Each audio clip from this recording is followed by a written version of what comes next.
Hello प्यारे बच्चों, स्वागत है आपका आपके अपने यूट्यूब चैनल राठौड़ क्लासेज में। आज के इस वीडियो में हम कक्षा 10 का बोर्ड परीक्षा का विज्ञान का जो मॉडल पेपर है उसको हल करेंगे और इसमें दिए गए प्रश्नों को हल करेंगे। तो इस पेपर के अंदर सर्वप्रथम आपको अपने पेपर के अंदर ऊपर जो है नामांक अंकित करने पड़ेंगे, यानी कि आपके जो भी रोल नंबर हैं वो आपको इस बॉक्स में भरने पड़ेंगे। और ये जो पेपर हैं ये 80 नंबर का होगा, 20 नंबर आपके स्कूल से ही जाएंगे। और ये जो पेपर हैं इसका समय 3.25 घंटे होगा, यानी 3.25 घंटे में आपको इसको हल करना होगा। अब देख लेते हैं इसके निर्देश। पहले पेपर के निर्देश देखते हैं। पहला है कि परीक्षार्थी सर्वप्रथम अपने प्रश्न पत्र पर नामांक अनिवार्यता लिखें, जो मैंने आपको ऊपर ही बता दिया है पहले। दूसरा निर्देश है कि सभी प्रश्न अनिवार्य हैं।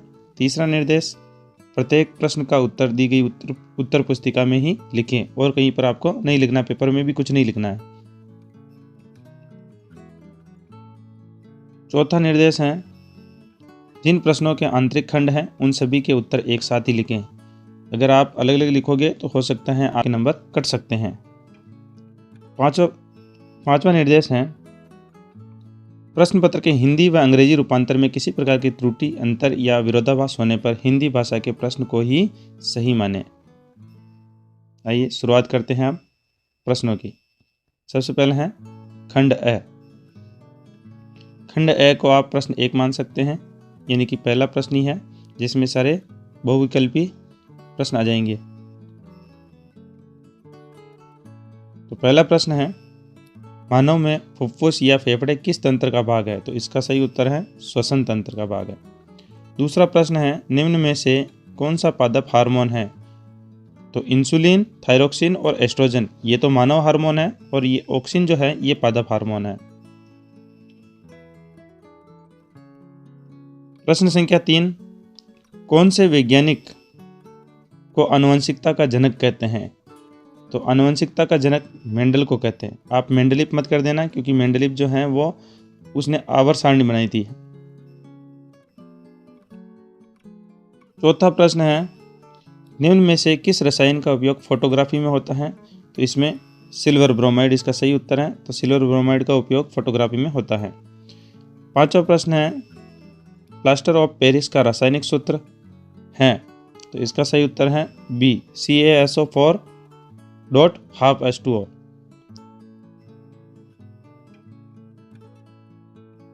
छठा प्रश्न है निम्न में से उत्कृष्ट गैस है? तो उत्कृष्ट गैस हीलियम है, यानी कि आवर्त सारणी में सबसे अंत में जो कॉलम है उसके अंदर जितनी भी गैसें हैं वो सारी उत्कृष्ट गैसें हैं। इनको नोबल गैस भी कहते हैं। प्रश्न संख्या 7 है किस प्रकाशीय घटना के कारण पानी में रखी छड़ मुड़ी दिखती है? तो इसका उत्तर है अपवर्तन। प्रश्न संख्या 8 है स्वस्थ नेत्र के किस भाग पर वस्तु का प्रतिबिंब बनता है? तो इसका सही उत्तर है दृष्टिपटल पर, इसको रेटिना भी कहते हैं। फिर अगला प्रश्न है कि विद्युत शक्ति का SI मात्रक है? तो विद्युत शक्ति का जो SI मात्रक वो वाट होता है। फिर 10वां प्रश्न है निम्न में से कौन नवीकरणीय संसाधन है? नवीकरणीय यानी वापस उसको प्राप्त किया जा सकता है। तो ये ऐसा उत्तर है, इसका उत्तर है सौर ऊर्जा, क्योंकि कोयला, पेट्रोल, प्राकृतिक गैस ये सारे नष्ट होने वाले हैं। एक दिन ऐसा आएगा जब ये खत्म हो जाएंगे पूरी तरह से। अगला प्रश्न है निम्न में से कौन आहार श्रृंखला का निर्माण करते हैं? तो इसका उत्तर है ब, घास, बकरी तथा मानव। अगला प्रश्न है टिहरी बांध बना है? तो टिहरी बांध गंगा नदी पर बना है। अब है क्वेश्चन नंबर 2, जिसके अंदर सब रिक्त स्थान की पूर्ति करनी है हमें। तो रिक्त स्थान में पहला है कार्बन कार्बन एकल बंध युक्त यौगिक संतृप्त यौगिक कहलाते हैं। दूसरा है परमाणु के किसी कोष में इलेक्ट्रॉन की अधिकतम संख्या ज्ञात करने का सूत्र 2n² होता है। तीसरा है 2 तंत्रिका कोशिका के मध्य खाली स्थान को सिनेप्स कहते हैं। फिर चौथे में पूछ रहा है A व B के नाम लिखो। तो इसमें एक रिएक्शन दे रखी है। 6CO2 plus 12H2O in presence of A and B converted into C6H12O6 plus 6O2। तो इसमें जो A है वो तो है सूर्य का प्रकाश और B जो है वो है हरित लवक। प्रश्न संख्या 5 में पूछ रहा है ये जो प्रतीक चिन्ह है ये किसका है? तो इसका उत्तर सेल है, ये सेल का चिन्ह है। छठे में पूछ रहा है विद्युत जनित्र यांत्रिक ऊर्जा को किस ऊर्जा में बदलता है? विद्युत ऊर्जा में बदलता है। तो यहाँ पर खाली स्थान में विद्युत आ जाएगा।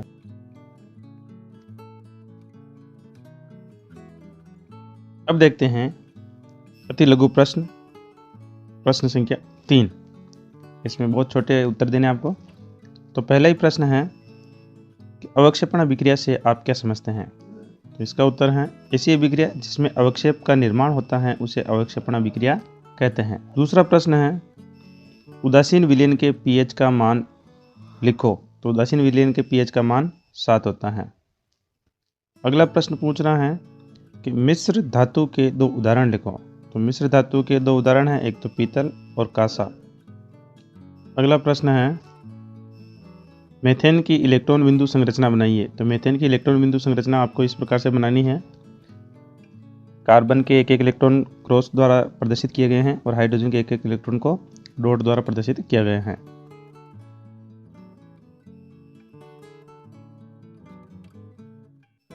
अगला प्रश्न है मेंडलीव की आवर्त सारणी की कोई एक कमी लिखिए। तो मेंडलीव की आवर्त सारणी की ये कमी थी जो मैंने यहाँ पर लिख रखी है कि मेंडलीव की आवर्त सारणी में एक तत्व से दूसरे तत्व की ओर आगे बढ़ने पर परमाणु द्रव्यमान नियमित रूप से नहीं बढ़ते हैं, इसलिए यह अनुमान लगाना कठिन हो गया कि 2 तत्व के बीच कितने तत्व खोजे जा सकते हैं। अगला प्रश्न है नर में पाए जाने वाले लैंगिक हार्मोन का नाम लिखिए। तो इसका उत्तर है टेस्टोस्टेरोन। नर के अंदर टेस्टोस्टेरोन नर हार्मोन पाया जाता है। अगला प्रश्न है विद्युत परिपथ में वोल्टमीटर का कार्य बताइए। तो विद्युत परिपथ में वोल्टमीटर का कार्य विभवांतर मापने का होता है, इसलिए यहाँ पर लेकर रखा है विद्युत परिपथ में वोल्टमीटर परिपथ का विभवांतर मापने का कार्य करता है। अगला प्रश्न है छड़ चुंबक के चारों ओर चुंबकीय क्षेत्र रेखाओं का चित्र बनाओ। उसके लिए आपको इस प्रकार का चित्र बनाना है। आप चाहो तो मैं इसको थोड़ा सा बड़ा करके दिखा देता हूँ। इसमें आपको ध्यान रखना है जो क्षेत्र रेखाएं हैं वो हमेशा नॉर्थ पोल से निकलती हैं और साउथ पोल में आकर घुसती हैं। तो इस प्रकार से आपको छड़ चुंबक का चित्र बनाकर उसके चारों तरफ क्षेत्र रेखाओं का चित्र बनाना है। अगला प्रश्न है जीवाश्म ईंधन के 2 उदाहरण लिखिए। तो इसके लिए आपको लिखना है कोयला और पेट्रोलियम, ये जीवाश्म ईंधन के उदाहरण हैं। अगला प्रश्न है ओजोन परत का एक लाभ लिखो। तो ओजोन परत जो है वो हानिकारक जो पराबैंगनी विकिरणें होती है सूर्य की उससे हमारी रक्षा करती है, इसलिए यहाँ पर लिख रखा है ओजोन परत सूर्य की हानिकारक पराबैंगनी विकिरणों से हमारी रक्षा करती हैं, ये इसका लाभ है। अगला प्रश्न है फ्लेमिंग के वाम हस्त नियम में अंगूठा किसकी दिशा को दर्शाता है? तो इसका उत्तर है जो अंगूठा है वो बल की दिशा की ओर इंगित करता है। अब देखते हैं खंड बी, सेक्शन बी। इसमें 2-2 नंबर के प्रश्न हैं। तो पहला ही प्रश्न है लोहे को जंग से बचाने के लिए 2 तरीके बताइए। तो 2 तरीके मैंने यहाँ पर लिख रखे हैं। पहला तो है लोहे को पेंट करके जंग से बचाया जा सकता है और दूसरा है लोहे को तेल या ग्रीस लगाकर जंग से बचाया जा सकता है।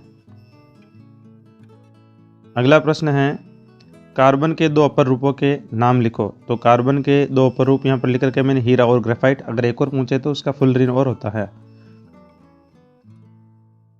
अगला प्रश्न है मिशेल की संरचना का चित्र बनाइए। उसके लिए आपको इस प्रकार का चित्र बनाना है। ये मिशेल की संरचना है। इसके अंदर बीच में जो मेल का कण होता है वो तेलीय होता है, इसलिए यहाँ पर लिख रखा है तेल की बूंद। और इसके चारों तरफ जो हैं ये साबुन के कण होते हैं, जिसमें जलरागी और जलविरागी 2 सिरे हैं। तो जलरागी सिरा बाहर की ओर होता है जिसमें सोडियम लवण है। मैं इसको बड़ा करके दिखा देता हूँ।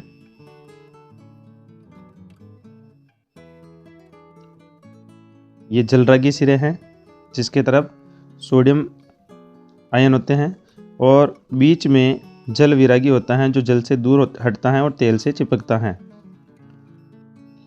अगला प्रश्न है, आवर्त सारणी में बाएं से दाएं जाने पर परमाणु त्रिज्या क्यों घटती हैं? तो इसका उत्तर मैंने यहाँ पर लिख रखा है कि आवर्त सारणी में बाएं से दाएं जाने पर नाभिकीय आवेश बढ़ने के कारण परमाणु त्रिज्या घटती हैं। अगला प्रश्न है, आमाशय में पाए जाने वाले अम्ल का नाम व कार्य लिखिए। तो इसका उत्तर मैंने यहाँ पर लिख रखा है, अम्ल का नाम तो है हाइड्रोक्लोरिक अम्ल, ये देखो, और इसके कार्य 3 लिख रखे हैं मैंने। पहला तो है हाइड्रोक्लोरिक अम्ल भोजन के माध्यम को अम्लीय बनाता है। दूसरा है हाइड्रोक्लोरिक अम्ल भोजन के साथ आए सूक्ष्म जीवों को मारने का कार्य करता है। और तीसरा है हाइड्रोक्लोरिक अम्ल पेप्सिन एंजाइम की क्रिया में सहायक होता है।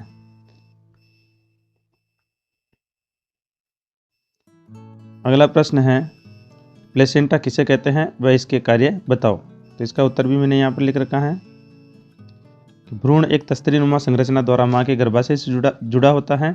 इस संरचना को प्लेसेंटा कहते हैं। प्लेसेंटा के द्वारा ही भ्रूण को माँ के रुधिर से पोषण मिलता है तथा भ्रूण द्वारा उत्पन्न अपशिष्ट पदार्थ का स्थानांतरण प्लेसेंटा के माध्यम से ही माँ के रुधिर में होता है। फिर अगला प्रश्न पूछ रहा है, कह रहा है कि पुष्प की अनुदैर्ध्य काट का चित्र बनाओ। तो ये अनुदैर्ध्य काट का चित्र इस प्रकार से आपको बनाना है। आप चाहो तो इसका स्क्रीनशॉट ले सकते हो।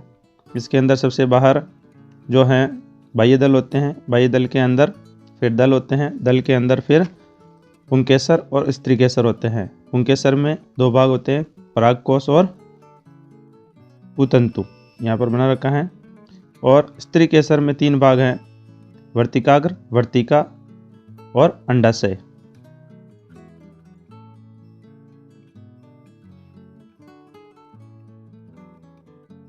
अगला प्रश्न है, लेंस की क्षमता का सूत्र और मात्रक लिखो।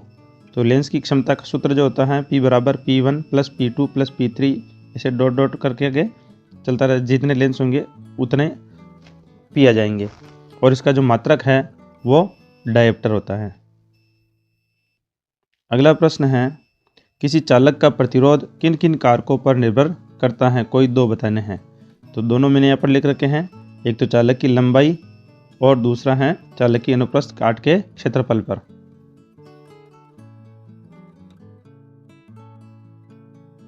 अगला प्रश्न है, विद्युत परिपथ तथा साथियों में सामान्यतः उपयोग होने वाले 2 सुरक्षा उपाय लिखिए।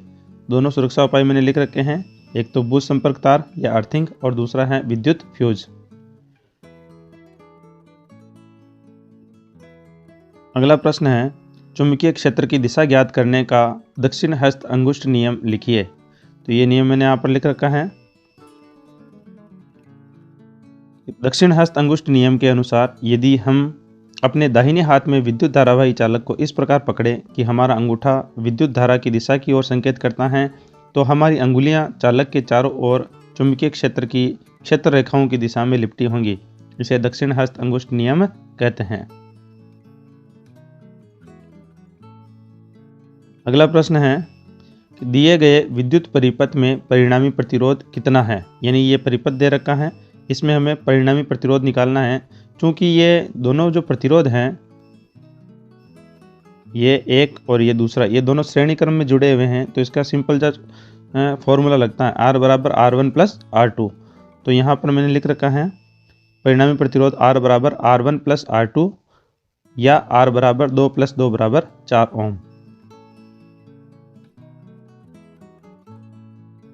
अगला प्रश्न है, ऊर्जा के नवीकरणीय स्रोत और अनवीकरणीय स्रोत की परिभाषा लिखिए। तो इन दोनों की परिभाषा मैंने यहाँ पर लिख रखी है। पहला है, ऊर्जा के वे स्रोत जिन्हें बार बार प्राप्त किया जा सकता है उन्हें ऊर्जा के नवीकरणीय स्रोत कहते हैं, जैसे सूर्य का प्रकाश। और दूसरा है, ऊर्जा के वे स्रोत जिनका भंडार सीमित है उन्हें अनवीकरणीय ऊर्जा स्रोत कहते हैं, जैसे कोयला और पेट्रोलियम। अब देखते हैं इसका अगला खंड है पेपर का, खंड स या सेक्शन सी। इसमें दीर्घ उत्तरात्मक प्रश्न है, यानी इसके उत्तर थोड़े से आपको बड़े लिखने हैं। इसमें प्रश्न है पहला ही कि वसायुक्त खाद्य पदार्थों को विकृत गंधिता से बचाने का एक उपाय लिखो। और एक और नीचे दे रखा है कि CuO plus H2 converted into Cu plus H2O में किस पदार्थ का अपचयन और किसका उपचयन होता है।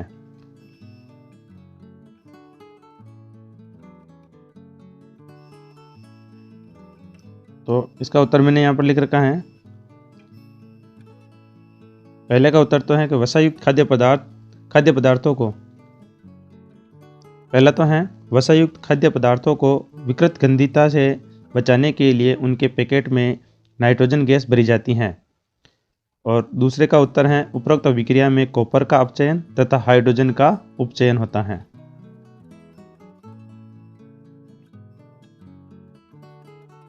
अगला प्रश्न है, मानव में अग्नाशय ग्रंथि से निकलने वाले हार्मोन का नाम तथा कार्य लिखो। इसकी कमी से होने वाले रोग का नाम लिखिए। तो इसका उत्तर मैंने यहाँ पर लिख रखा है। मानव में अग्नाशय ग्रंथि से इंसुलिन हार्मोन स्रावित होता है, जो रक्त में अतिरिक्त ग्लूकोज को गैलेक्टोज में परिवर्तित करने का कार्य करता है। इस हार्मोन की कमी से व्यक्ति में मधुमेह नामक रोग हो जाता है, जिसमें व्यक्ति के रक्त में शर्करा की मात्रा बढ़ जाती है। मधुमेह को डायबिटीज भी बोलते हैं।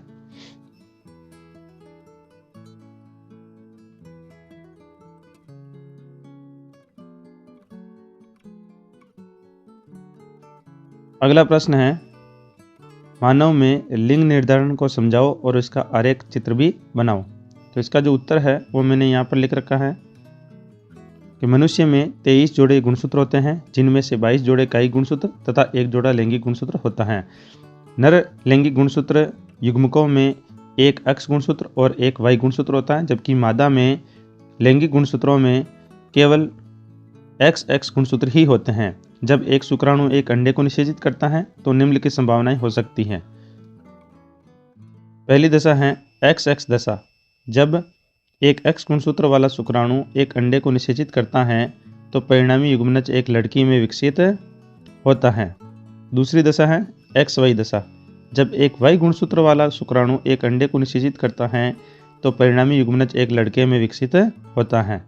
इसका जो आरेख चित्र है वो मैंने यहाँ पर बना रखा है।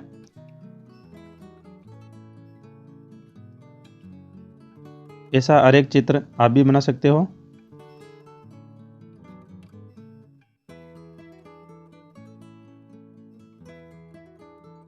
अगला जो 20वां प्रश्न है, इसके अंदर भी 2 प्रश्न दे रखे हैं।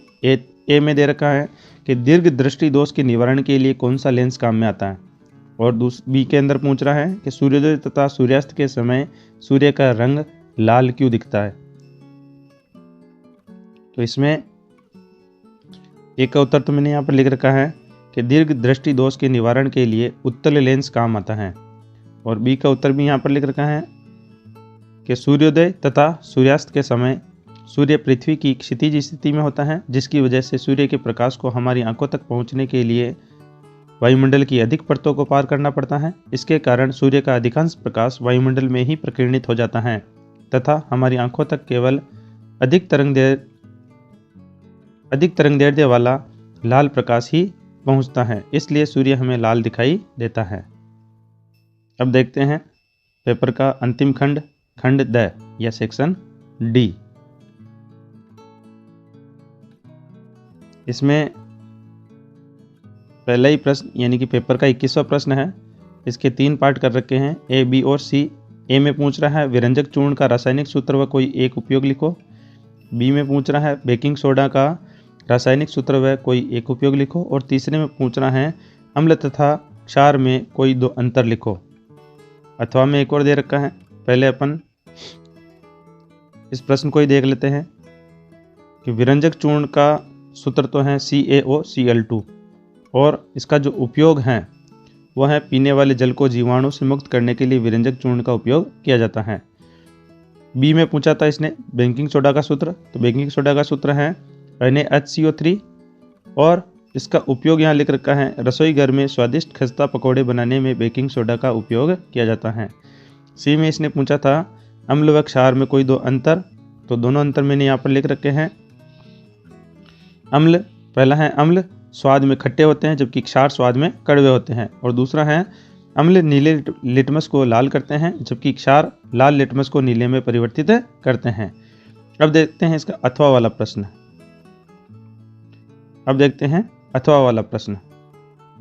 अथवा वाले प्रश्न में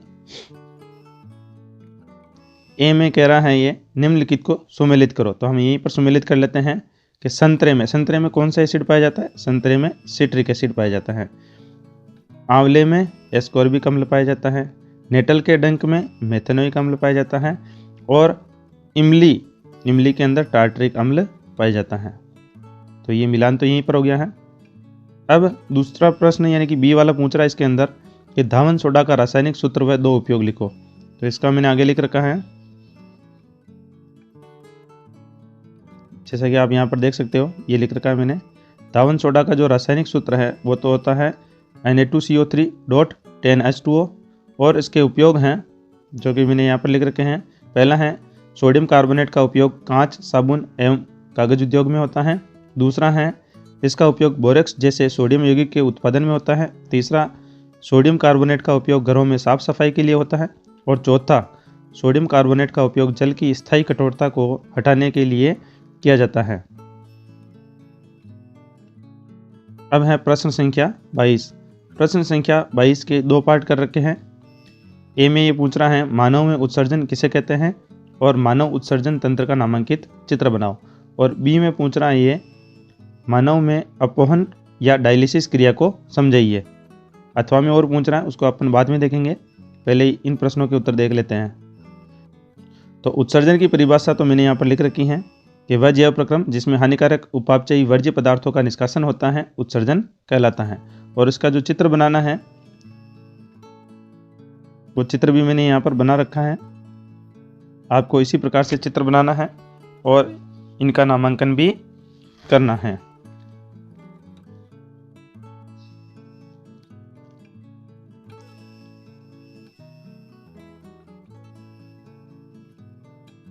बी में डायलिसिस के बारे में यानी कि अपहरण के बारे में पूछ रहा था, तो उसका उत्तर मैंने यहाँ पर लिख रखा है। वृक्क के अक्रिय होने की अवस्था में कृत्रिम वृक्क का उपयोग किया जा सकता है। एक कृत्रिम वृक्क नाइट्रोजन अपशिष्ट उत्पादों को रुधिर से अपवहन द्वारा निकालने की एक युक्ति है। कृत्रिम वृक्क बहुत सी अर्धपारगम्य अस्तर वाली नलिकाओं से युक्त होती हैं। ये नलिकाएं अपवहन द्रव से भरी टंकी में लगी होती हैं। इस द्रव का प्रसारण दाब रुधिर जैसा ही होता है, लेकिन इसमें नाइट्रोजन अपशिष्ट नहीं होते हैं। रोगी के रुधिर को इन नलिकाओं से प्रवाहित कराते हैं। इस मार्ग में रुधिर से अपशिष्ट उत्पाद विसरण द्वारा अपवहन द्रव में आ जाते हैं। शुद्धिकृत रुधिर वापस रोगी के शरीर में पंपित कर दिया जाता है। यह वृक्क के कार्य के समान है, लेकिन एक अंतर है कि इसमें कोई पुनरावशोषण नहीं होता है।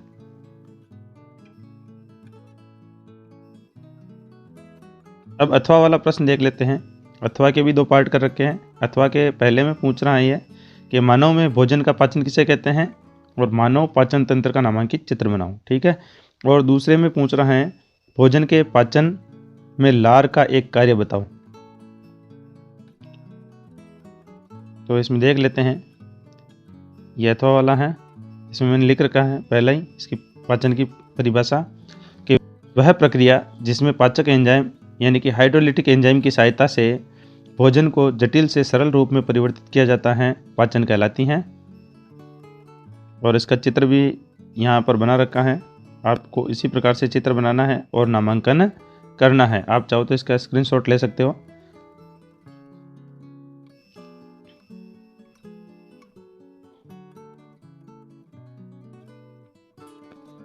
अब इसके दूसरे में इसने लार का कार्य पूछा था, जो मैंने यहाँ पर लिख रखा है कि लार में एक एंजाइम होता है जिसे लार एमिलेस कहते हैं। यह मंड जटिल अणु को सरल शर्करा में खंडित कर देता है।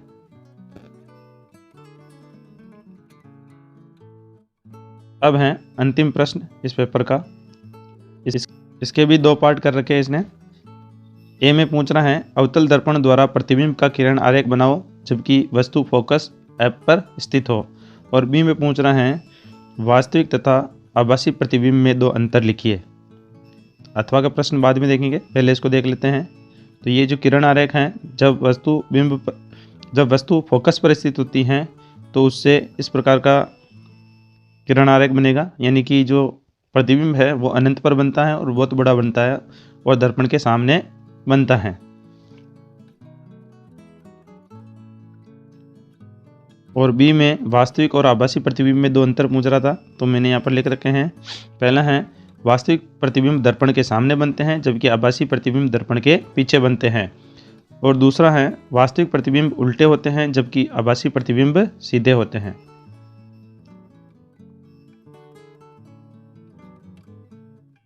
अब देखते हैं इसके अथवा वाले के अंदर जो प्रश्न है, 2 प्रश्न हैं इसके भी, ए और बी। ए में ये पूछ रहा है उत्तल लेंस द्वारा बनने वाले प्रतिबिंब का किरण चित्र बनाओ जबकि बिंब की स्थिति अनंत पर हो। और बी में पूछ रहा है दर्पण व लेंस में 2 अंतर लिखिए। तो इसका उत्तर हम देख लेते हैं।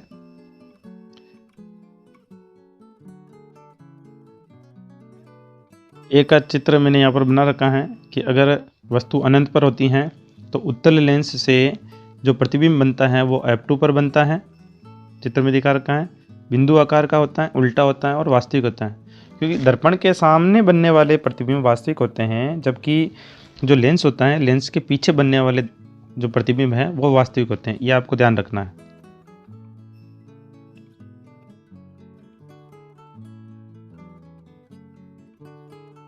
बी में इसने दर्पण और लेंस के बीच 2 अंतर पूछे थे, तो वो भी मैंने यहाँ पर लिख लिया है कि पहला जो अंतर है वो है दर्पण का एक पृष्ठ चमकीले पदार्थ से लेपित होता है जबकि लेंस के दोनों पृष्ठ पारदर्शक होते हैं। दूसरा है दर्पण प्रकाश को परावर्तित करते हैं जबकि लेंस प्रकाश को अपवर्तित करते हैं। इस प्रकार से हमारा ये जो मॉडल पेपर है विज्ञान का, ये पूरा हो गया है। अगर आपको वीडियो अच्छा लगा हो तो एक बार वीडियो को लाइक और शेयर कर दीजिए ताकि दूसरे भी इसका लाभ ले सकें। और अगर आप इस चैनल पर अभी तक नए हैं तो एक बार चैनल को सब्सक्राइब कर दें, साथ ही साथ बेल आइकन को भी हिट कर दें ताकि नए आने वाले वीडियो का नोटिफिकेशन आपको मिल सके और आप उसका लाभ ले सकें।